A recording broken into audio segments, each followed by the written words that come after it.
There's something entirely different because at the end of the day, there's mayhem, there's death, there's sadness and destruction, but there are people who drink wine in New York City, and we have to remember them.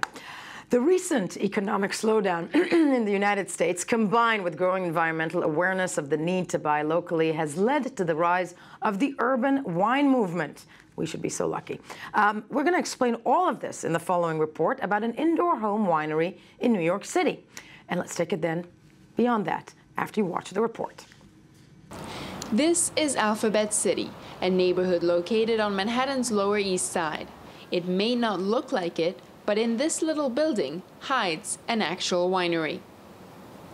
Matt Baldessano established Village Winery Club in his 550 square feet apartment in 2011 to continue a family tradition. I guess they called me a third-generation winemaker. My grandfather made wine for his entire life. He got too old. He wasn't able to produce it anymore. My cousins and I took the equipment. We started in my cousin's backyard in New Jersey.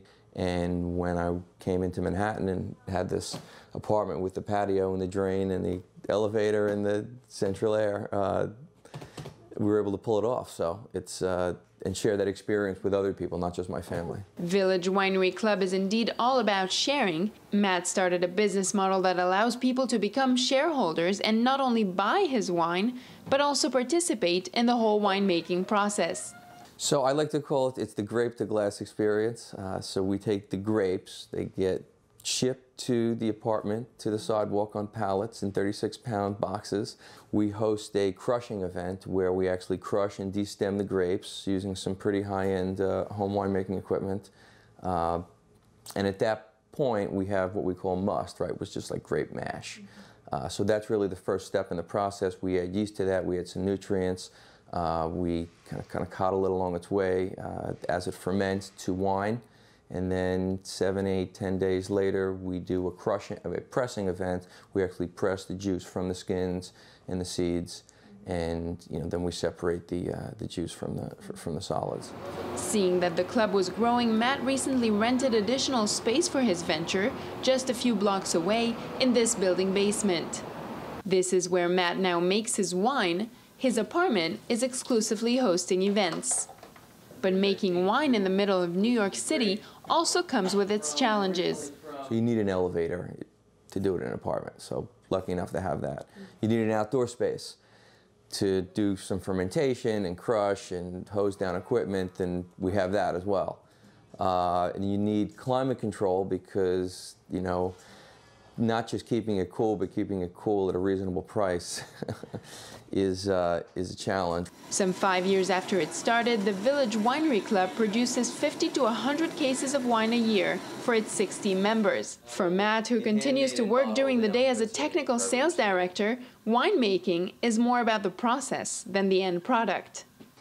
It's a passion, right? It's not easy. You mentioned, what's the business model? The business model would be terrible if I called it a business. It's really a passion project, more of a very expensive hobby. These days, Matt is preparing for his next event, scheduled in his backyard in November.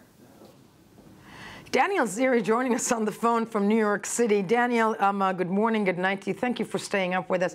The crushing event. I have to start with, how was that wine? Did you taste it? Well, I have a bottle. He did give me a bottle, but I haven't opened it yet, so I will have to let you know about that. I really think I should have known that in advance because I think you should be drinking that bottle of wine now. This is a fabulous report and a very bizarre story. Is that part of this backyard? Is that next to the trash cans? Is this thing working for him?